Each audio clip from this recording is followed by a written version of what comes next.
Que a paz seja conosco.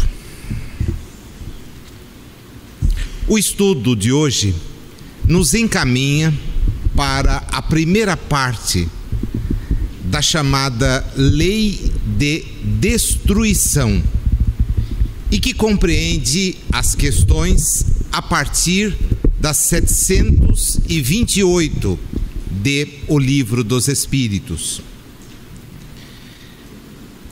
Curiosamente, a lei de destruição não quer significar o que uma das interpretações ligadas ao termo pode sugerir.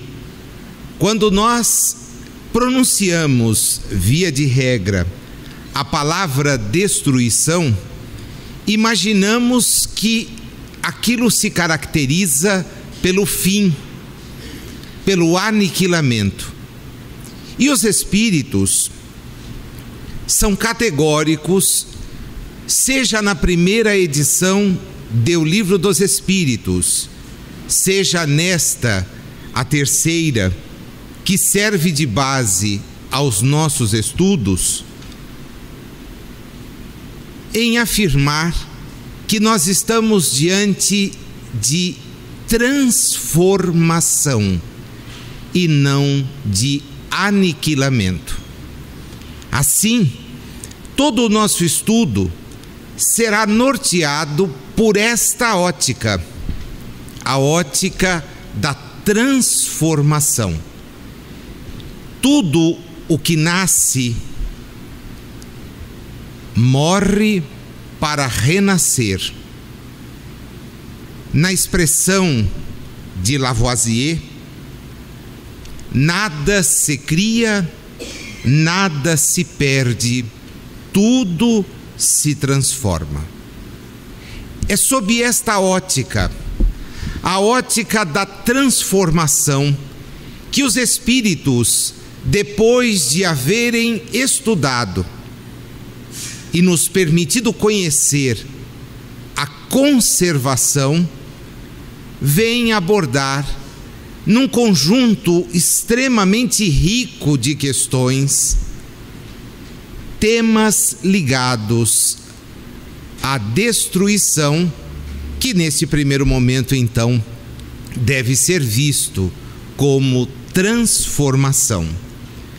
Nós tentaremos cobrir, na manhã de hoje, as questões de número 728 a 736.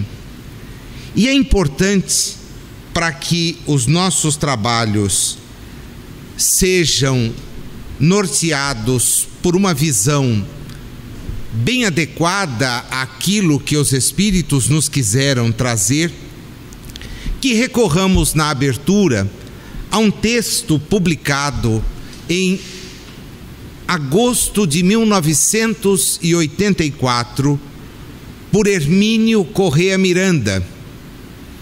Está este texto no jornal Correio Fraterno e tem por título Espiritismo e Ecologia.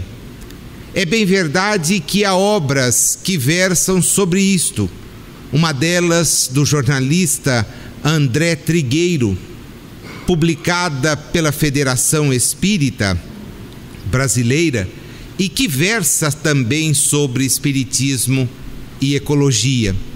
Mas, antecedendo a isto, Hermínio, fazendo uma ponte entre a lei de conservação e a lei de destruição, escreve para que todos pensemos e reflitamos o seguinte: a terra é a habitação de que necessitamos de tempo em tempo para viver durante algumas décadas, a fim de que se cumpram as tarefas exigidas pelo processo educativo da evolução individual e coletiva.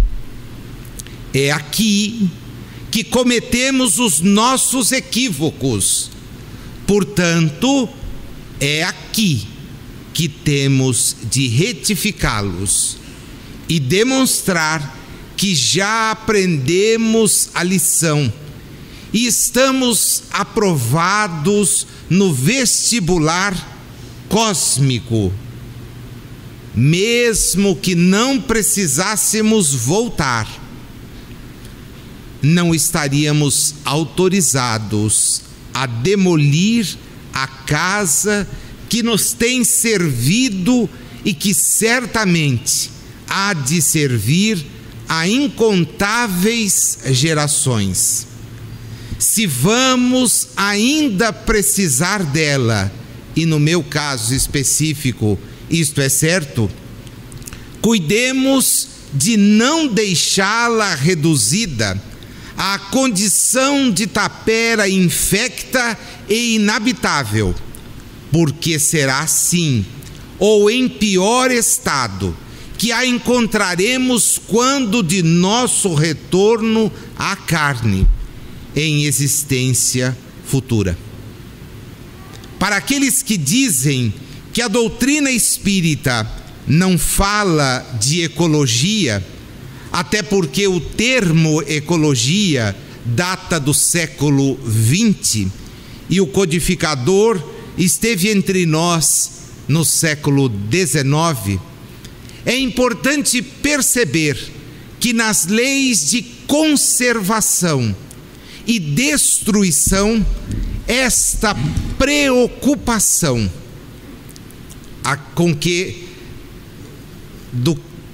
no sentido de que o homem cuide e se mantenha extremamente atento ao que vai à sua volta, é muito claro no ensinamento dos Espíritos. Na 728, fazendo coro a todas as questões com as quais Kardec abre o estudo das leis morais, ele busca uma confirmação. É lei da natureza a destruição? E numa única frase, os Espíritos nos ofertam um ensinamento imenso. Preciso é que tudo se destrua para renascer e se regenerar. Preciso é que tudo se destrua, mas se destrua não sem um propósito. O propósito é o de renascer, de regenerar. Porque o que chamais destruição, continuam eles, não passa de uma transformação, e que tem só um fim, como eles mesmos asseveram: renovar e melhorar os seres vivos. Portanto, nesse longo projeto divino, no qual somos inseridos a partir do instante em que os princípios inteligentes criados por Deus vão se associar à matéria para fazê-la avançar, inclusive em termos de progresso, tem o princípio inteligente condições de também ele avançar. Deus não nos cria prontos, não nos cria perfeitos, mas nos destina à perfectibilidade, de tal maneira que quando chegarmos lá, sentiremos a satisfação do dever cumprido, e é só a preguiça, a inanição, a baixa autoestima que fazem com que as criaturas queiram fazer as trajetórias da sua evolução sem esforço. Somente os pequenos de pensamento é que imaginam que chegaremos à perfeição ou à perfectibilidade, já que é minha posição pessoal de que jamais seremos perfeitos, porque perfeito é apenas aquele que nos criou. Jamais chegaremos lá sem esforço. Não seremos guindados por ninguém. Não seremos conduzidos em doces asas que não sejam as asas que viermos a construir em nós mesmos. Esta é a realidade da doutrina espírita. A realidade nua e crua, que os espíritos, na medida em que se conscientizam, passam a assimilar. Mas a assimilação demanda a prática. E nós sabemos o quanto é difícil implementar práticas que nos melhorem. Portanto, conhecer já é uma bênção, já é um alívio. Agora, o que fazer com o conhecimento? O instinto de destruição teria sido dado aos seres vivos por desígnios providenciais? Quer dizer que esta ideia de que as coisas têm que se acabar para renascer, porque estão em constante transformação, isso é obra de Deus? E Kardec ouve dos espíritos aquilo que todos nós já deduzimos. As criaturas são instrumentos de que Deus se serve para chegar aos fins que objetiva. Para se alimentarem, os seres vivos reciprocamente se destroem. Destruição esta que tem agora um duplo fim: manutenção do equilíbrio na reprodução, porque do contrário ela talvez se tornasse excessiva, e utilização dos despojos do invólucro exterior que serve à destruição. Na natureza, nada se cria, nada se perde, tudo se transforma. A atenção que os espíritos vão nos chamar agora é para que passemos o quanto antes a distinguir que corpos não são espíritos. A parte essencial, que é o princípio inteligente, que não se pode destruir, se elabora nas inúmeras metamorfoses pelas quais passa. É evidente, porém, meus amigos, que nós estamos hoje num estágio bastante distante daquele princípio inteligente que lá atrás animou corpos, talvez de natureza vegetal, talvez de natureza animal, em mundos que talvez não tenham sido este que nos acolhe. Mas o fato é que, quanto espíritos, passamos a raciocinar e a entender que Deus nos deu as condições para compreender este processo, colaborar nesse processo, mediante o uso adequado de tudo aquilo que está à nossa disposição.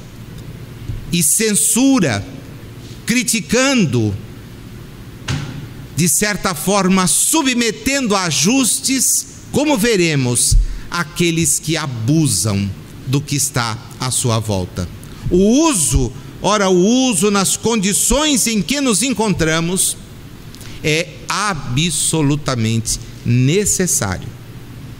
O abuso nunca foi e jamais será. Se a regeneração dos seres, pergunta Kardec, faz necessária a destruição, por que o cerca a natureza de meios de preservação e conservação? Ora, se tudo vai ser destruído, por que é que eu tenho temores? E nós vamos ver que o maior temor que visita os espíritos pouco esclarecidos é o da morte. E a pessoa até adota práticas ridículas, como bater 3 vezes numa madeira, como se isso isolasse. Já vi gente que eu reputava esclarecida, e a gente fala de morte e ele dá 3 toquezinhos na madeira. Deus me livre. Às vezes até repete a palavra, para bater. Um é para Deus, o outro é para mim e o outro é para livre, né? Todos iremos desencarnar mais uma vez, porque já desencarnamos outras inúmeras vezes. O problema é que a nossa desencarnação, com consciência culpada, faz com que cada vez mais temamos este aporte à realidade espiritual. Não é para se submeter a julgamentos que escolas teológicas criaram na fantasia daqueles que os elaboraram, mas é para encontrar-se com a própria consciência e, encontrando-se conosco mesmos, descobrimos onde falhamos e o que precisamos corrigir. E lá estamos nós pleiteando nova chance. Agora eu não vou mais pisar na bola. Agora eu voltarei e serei alguém extremamente diferente. E muitos de nós tentam.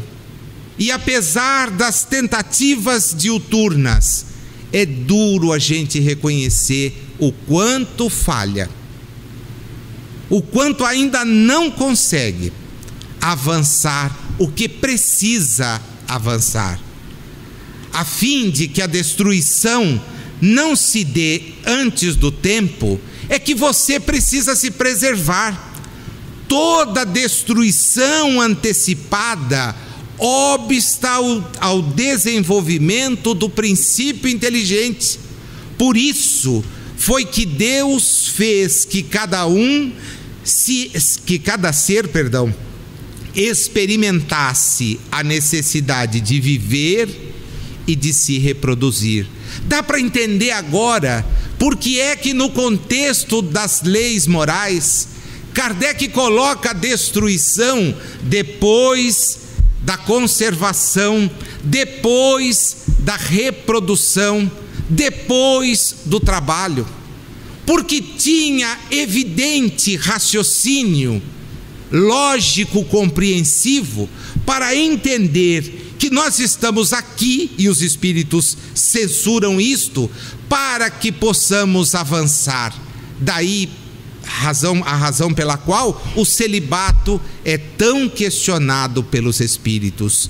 Não o celibato da dedicação, não aqueles que vêm à Terra e, renunciando a qualquer espécie de companhia que lhes pudesse confortar, vão em busca de ajudar o próximo. Esses são raríssimos. Mas o celibato tosco, injustificável, que muitas vezes impõe a homens e mulheres saudáveis uma ideia equivocada, porque o verdadeiro deslize para com as leis morais não está no exterior, mas vai no pensamento. É aí, na questão do que pensamos, que nós temos que nos ajustar. Porque o fazer, e nós aqui estudamos isto no nosso último encontro, muitas vezes se faz acompanhado até de posturas duras, de censura, de açoites, de imposições sem sentido, porque o nosso objetivo maior é aqui estar para avançar. Então, conservar-se é importante. Daqui também já fica claro que todo aquele que interrompe o seu processo reencarnatório pela via complicada do suicídio é alguém que precisa de amparo para que possa, refletindo sobre a sua atitude, evitar de retomá-la em outras oportunidades. O suicídio é algo gravíssimo e na prevenção dele todos precisamos trabalhar e agir. Abro um pequeno intervalo, um pequeno parênteses, para convidá-los a participar de um estudo que iniciaremos a partir de 21 de fevereiro, daqui a, sem ser o próximo sábado, no subsequente. Às 18 horas, nós vamos iniciar o estudo pela primeira vez de duas obras com o mesmo enfoque. Estas obras são Memórias de um Suicida, de Camilo Cândido Botelho, pela psicografia de Ivone Amaral Pereira, ao lado da obra Espiritismo, tudo aquilo que você precisa saber, do nosso querido Simonetti. As duas, nós acresceremos em alguns encontros a reprodução de uma radionovela que tem por denominação a mesma do livro, Memórias de um Suicida.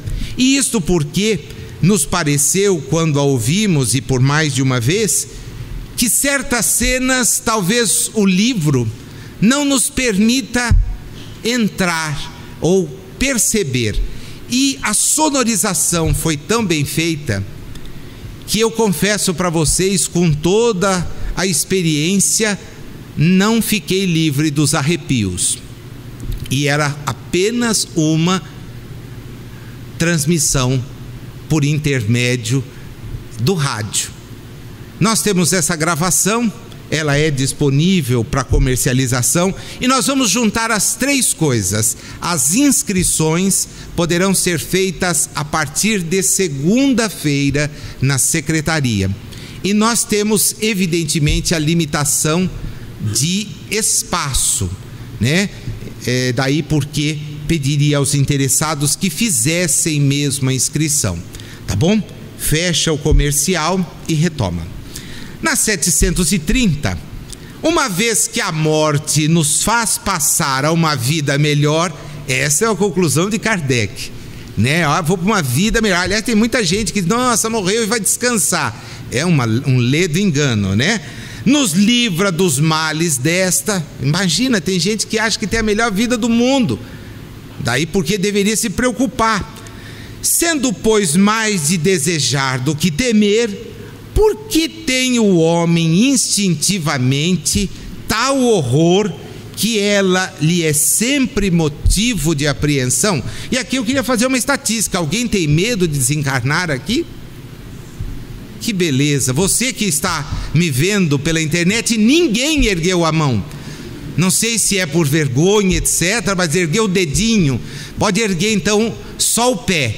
Pronto, percebi. Aliviou o peso, né? O camarada se pela. E fica achando que nós, os espíritas, somos doidos, né? Por que os espíritas não têm medo de morrer? Porque somos espíritos reencarnados. Você tem certeza disso? Nossa, muito mais do que aquilo que eu comi agora cedo no café da manhã. Absoluta certeza. Voltaremos à realidade de onde viemos. O problema é aquela história de você voltar para casa depois de ter aprontado muito. Como é que a gente chega? Né? Olhando, se alguém diz foi, você já entrega tudo. Fui eu, tal lugar, tal hora, né? Você se pela, volta para casa. A censura, pasme você que essa censura será sua. Nazir, então eu vou me perdoar. É aí que você vai descobrir que não adianta o auto-perdão. Sem expiação, sem arrependimento, sem reparação, não adianta nada. Quer dizer que isso é todo o estudo do céu e inferno, né? Que a gente vai lá na frente ver. Já dissemos que o homem deve procurar prolongar a vida para cumprir a sua tarefa. Preste atenção nessa palavra. Prolongar a existência para cumprir a tarefa. E não me parece que pessoa que não faça nada cumpra alguma tarefa. Daí porque seja injustificável, sob qualquer ponto de vista, que a pessoa se aposente para não fazer nada. Um desperdício enorme e um peso terrível na própria consciência. Quantas atividades por fazer, se não há mais necessidade, é que somos repetitivos, de responder pelo próprio sustento, porque via de regra, pela nossa legislação, salvo para alguns poucos que se acham beneficiados, mas depois acertarão com a própria vida esse tipo de raciocínio. A aposentadoria chega quando os filhos já estão encaminhados, quando não é necessário ter tantas preocupações que nos demandem aquele esforço que o fulgor dos anos exige. Logo, o tempo que não é mais necessário ser utilizado para o trabalho, pode e deve ser utilizado para outras práticas. Inúmeras são as oportunidades ofertadas a todo momento, e o sujeito fica em casa acompanhando o programa de TV, vendo as cenas do próximo capítulo, dormindo como se tivesse na infância, com tanta coisa e tanta experiência por repassar. É necessário parar e pensar: temos que cumprir as nossas tarefas. E quais são? Nosso espírito sabe. E como é que eu vou me recordar, Nazil? Peça ajuda. E ela virá sobre a forma de intuição. Comece a estudar, retome as suas leituras, faça algo em benefício de alguém. Você já se candidatou a ser um voluntário? Já saiu do seu casulo para pensar nas dores do outro? Porque é curioso, a gente relega essa atividade sempre para depois, quando está no fulgor dos anos. Eu não posso, tenho casa para manter, filhos para encaminhar, atividades por fazer, então eu não tenho como cuidar de nada. Mais tarde eu vou fazer. Bom, mais tarde chega. E aí? Fica na consciência de cada um. A voz íntima que o induz a repelir a morte lhe diz que ainda pode realizar alguma coisa pelo seu progresso. E aqui os espíritos então nos fecham o foco, porque muita gente acha que pode contribuir para o progresso do outro, esquecendo-se de que aqui estamos primeiramente para progredirmos. Quando eu estou fazendo em benefício do próximo, sou o maior beneficiado, sou aquele que colhe os frutos. Então, se eu vou e se eu posso avançar, não tenho por que ficar parado, não tenho por que ficar inativo, tenho que pensar no meu progresso. E aí terminam dizendo: a ameaça de um perigo constitui às vezes um aviso para que se aproveite da dilação que Deus lhe concede. Mas o homem costuma dizer que se safou das coisas por pura sorte. Eu tive sorte, né? Cada um pense como quiser. Na questão de número 941, que a gente ainda vai estudar, é analisado o temor da morte. Eu não sei nem se eu precisaria descer detalhes, porque como vocês não ergueram a mão, eu estou bem tranquilo nesse ponto, né? Sei que aqui nós estamos numa coletividade que, se vier a acontecer um cataclisma agora, né, nas chamadas destruições que vêm da natureza, nós chegaremos todos juntos e felizes na realidade espiritual, certo? Ótimo, que bom, maravilha. Leopoldo, a reunião cumpriu seu objetivo. 33 anos depois, o pessoal que vem aqui, preparadíssimo, prontíssimo, né? Com a carteirinha inclusive no bolso, já certo, pode me chamar que eu estou aí, senhor, estou de volta, né? Só que não, como dizem os jovens, é um erro que nutramos o temor da morte.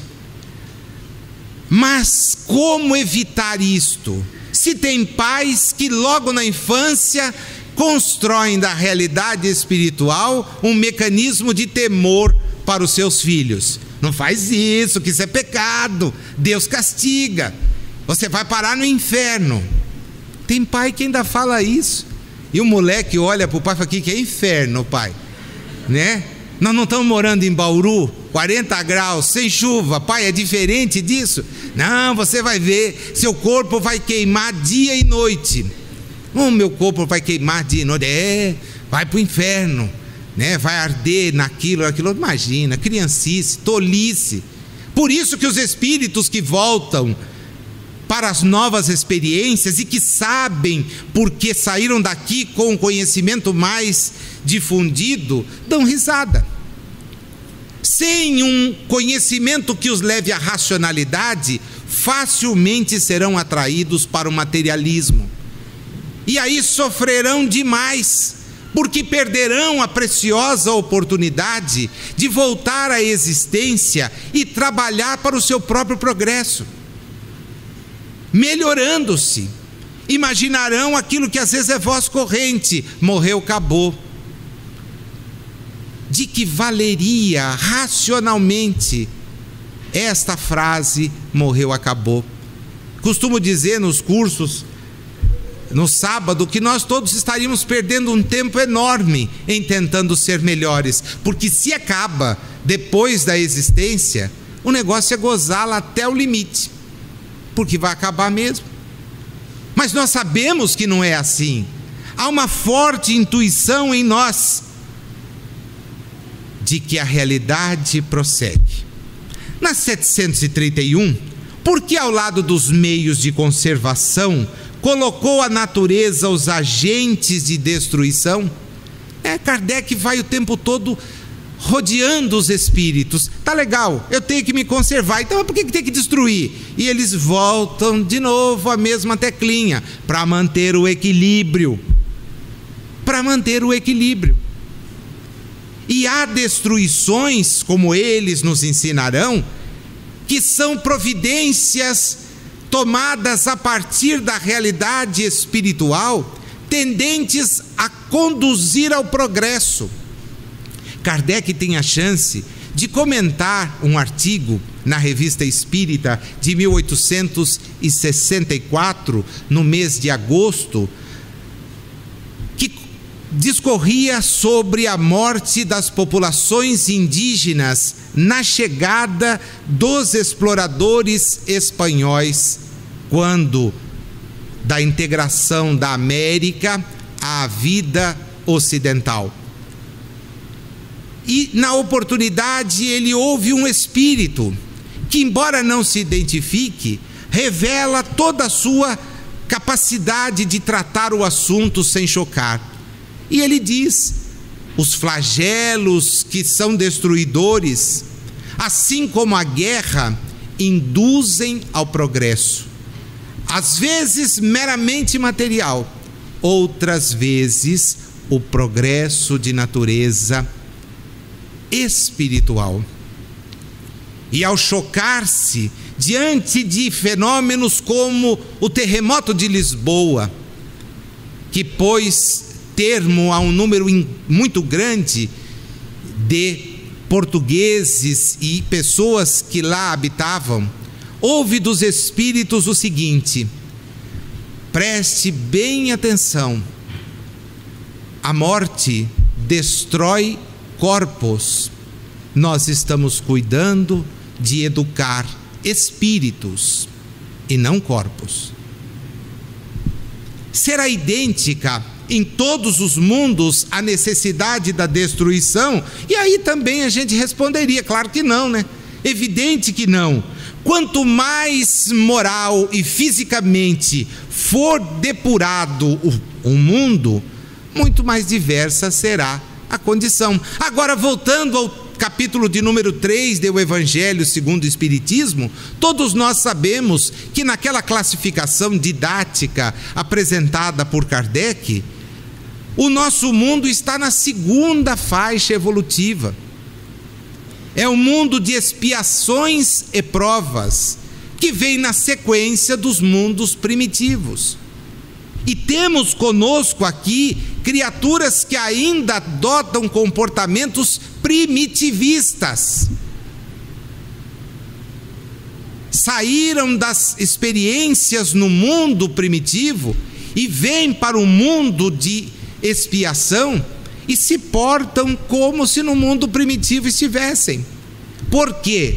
Porque não lhes fala alto o exemplo, não lhes chega a instrução, não lhes é dada a oportunidade. E alguém vai me perguntar: mas por que isso, Nazil? Porque somos egoístas. quando muito nos permitimos repartir as coisas com os que estão conosco na família. Mas não vamos além disso. Nós pensamos apenas e tão somente no nosso conforto, na nossa segurança, no nosso bem-estar, e vamos dormir à noite como se fôssemos justos. Pouco importa que o vizinho more numa tapera, que uma criança bata a nossa porta altas horas da noite pedindo uma esmola, e reclamamos porque as autoridades não fazem nada. Porque nós não fazemos? Por que esperar que alguém faça o que está à nossa frente, a nossa condição dispensar? Entre os homens da terra, existirá sempre a necessidade da destruição? Não, vai enfraquecendo. E nós vamos acabando por chegar ao horror, à destruição, na medida em que formos intelectual e moralmente evoluídos. Então não nos comprais, eu tenho certeza, a pena de morte. Nenhum de nós vibra ao saber que alguém está no corredor da morte, porque estamos sonegando àquele espírito a oportunidade de melhorar-se. Ah, mas ele não quer se melhorar. Quem somos nós para fazer este juízo? E mais, quem somos nós para testemunharmos que melhoramos? Às vezes, como nos relembra Emmanuel, somos os criminosos não descobertos, porque adotamos posturas de natureza moral terríveis. Usamos uma vaga para deficiente, não sendo. Ficamos no lugar de um idoso, não sendo. E por que essas vagas existem? Porque as pessoas não aprenderam a respeitar as limitações do próximo. Nós buscamos os primeiros lugares e aí criticamos as posturas dos demais. Precisamos ser melhores. Sendo melhores, evidentemente,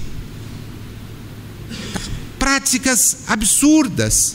Descobriu-se nessa crise hídrica que há um número absurdo de pessoas habitando lugares confortabilíssimos, que fazem o uso irregular da água de outras pessoas. Bacana. Mora no lugar X e a água vem do Y, do Z, do L. Faz sequestro de energia elétrica, desvia sinal de TV, contrata um ponto e põe 12 na casa. E acha que está levando uma vantagem fenomenal. Ah, eu sou esperto. Ou, com a própria consciência amanhã, nós vamos achar a esperteza. É isto que leva Emmanuel a dizer: nós somos às vezes criminosos não descobertos. A grande vantagem é que a justiça divina não é iludida. A humana é falha, a divina não. E a divina exige ajuste de consciência. Só seremos melhores quando efetivamente formos melhores.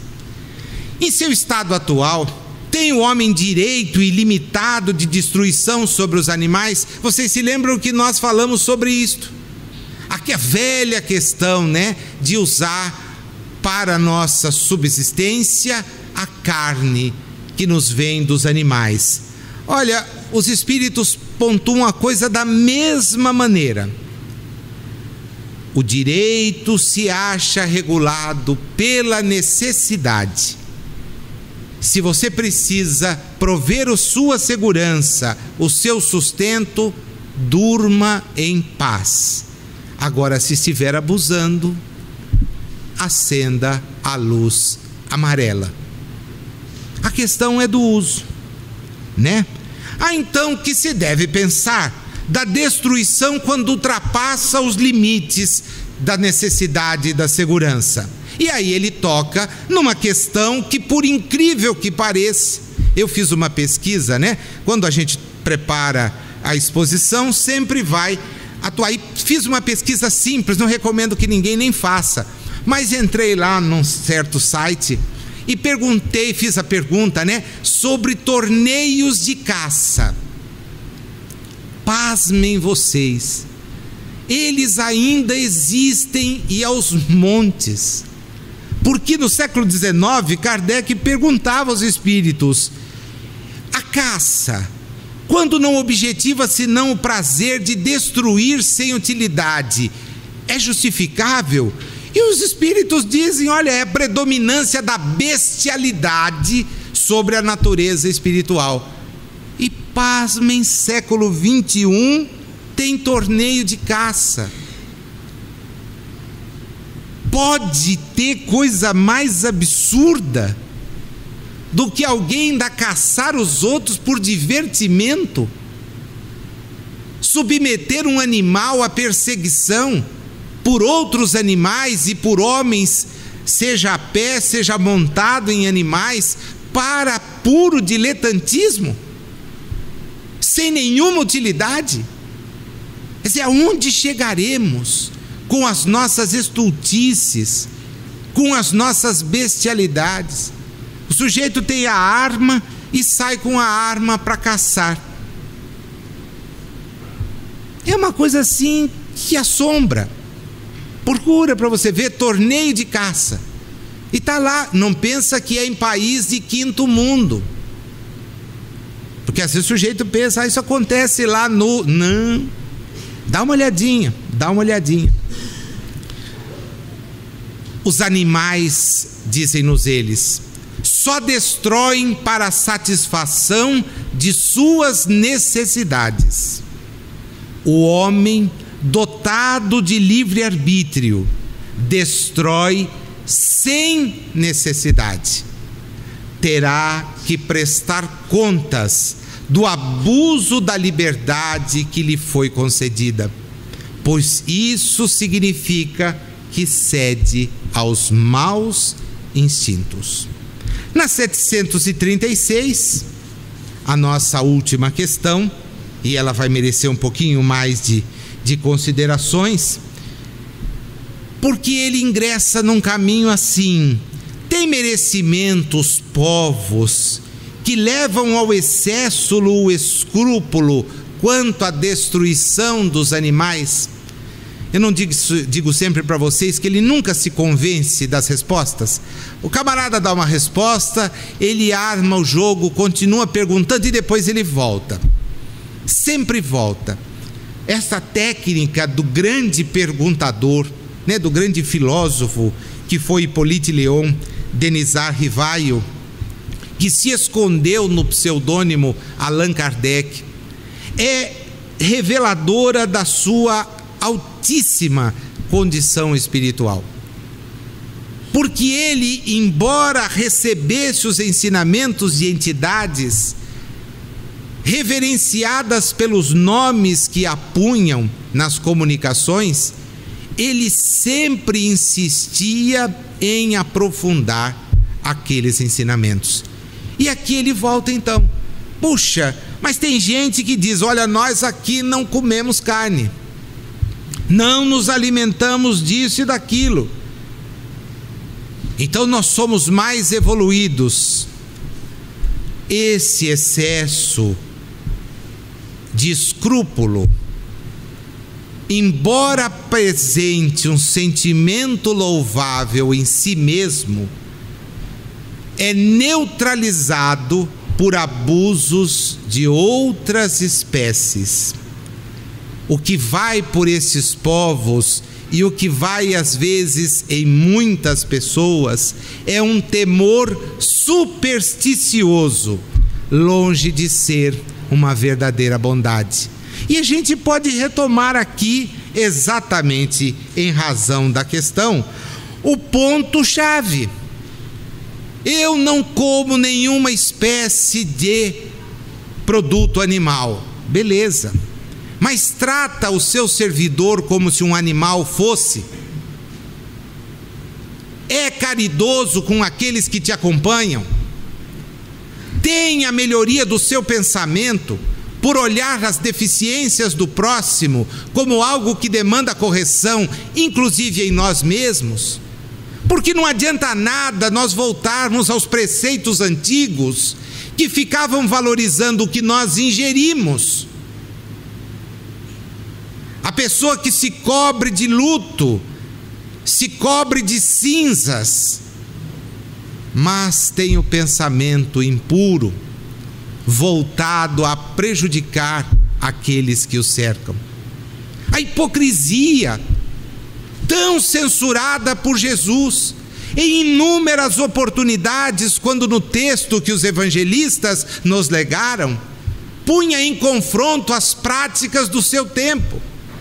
Olha, o sábado é para ser preservado. Beleza, se cair um animal no poço no sábado, o que você faz?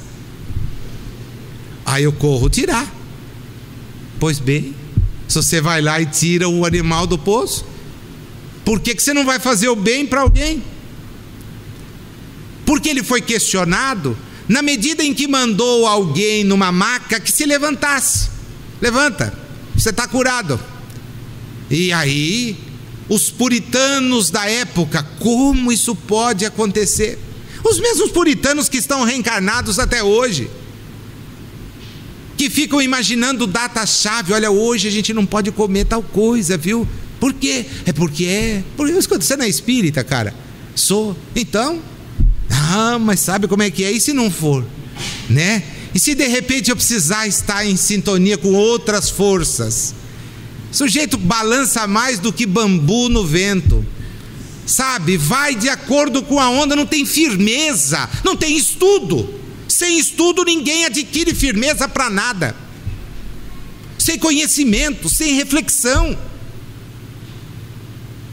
Vem à casa espírita às vezes em busca do socorro imediato, sem querer a transformação das suas próprias posturas. O conhecimento espírita é o conhecimento que liberta. Agora, toda liberdade, como estudaremos, significa um alto grau de responsabilidade. Em A Gênese, quando Kardec tem a chance de discorrer sobre isto, essa destruição de uns seres por outros, e que para alguns parece algo pecaminoso, que deve ser evitado, e nós fazemos coro. Tomara pudéssemos mesmo um dia viver em harmonia com os seres inferiores que estão conosco na marcha reencarnatória. Tomara. Mas que isto não seja o móvel no momento em que ainda não temos condições e ainda não conseguimos corrigir os nossos próprios sentimentos. A destruição recíproca dos seres vivos, diz Kardec, Gênesis capítulo 3, item 20. É dentre as leis da natureza uma das que à primeira vista menos parecem conciliar-se com a bondade de Deus. Pergunta-se por que lhes criou ele a necessidade de mutuamente se destruírem para se alimentarem uns às custas dos outros. Para quem vê apenas a matéria e restringe a vida presente à sua visão, com efeito, parece ser uma imperfeição da obra divina. É que, em geral, os homens apreciam a perfeição divina do ponto de vista humano, medindo-lhe a sabedoria pelo juízo que dela formam. Pensam que Deus não poderia fazer coisa melhor do que eles próprios fariam, não lhes permitindo a curta visão de que dispõe apreciar o conjunto, não dispõem de conhecimento para compreenderem que um bem real possa decorrer de um mal aparente. No 21, a verdadeira vida, tanto do animal como do homem, não está no invólucro corporal do mesmo modo que a nossa vida não está no vestuário que temos, está no princípio inteligente que preexiste e sobrevive ao corpo. Este princípio necessita do corpo para se desenvolver pelo trabalho que lhe cumpre realizar sobre a matéria bruta. E o corpo que demanda trabalho vai, às vezes, necessitar da destruição. Que o faça dentro de regras claras, que o faça pensando na solidariedade, que o faça não pensando que os bens que estão na terra são para deleite de alguns poucos, enquanto muitos transitam sem ter a mínima condição de sobreviver. Que deixemos de lado o egoísmo, que tudo façamos para facilitar a distribuição dos bens dos quais somos meramente depositários. Eu abri com Hermínio Corrêa Miranda e gostaria de encerrar com ele.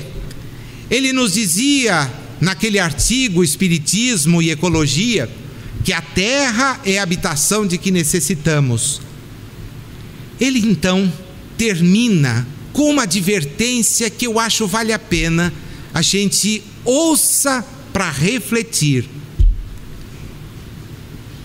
Um dia, aqui estará implantado o reino de Deus anunciado por Jesus. Não nos esqueçamos, porém, do seguinte, de que este reino será a mera projeção do que se construir na intimidade de cada um de nós. E isto porque, lendo Jesus, ou aquilo que dele disseram os que o seguiam, ou os que mais tarde escreveram os textos dos evangelhos, eles não omitiram uma verdade. E a verdade é a seguinte: o reino de Deus não está nem aqui, nem ali, no tempo ou no espaço. Ele está em nós. Só nos cabe a tarefa de realizá-lo. E Hermínio termina com duas perguntas: o que nos falta? O que estamos esperando?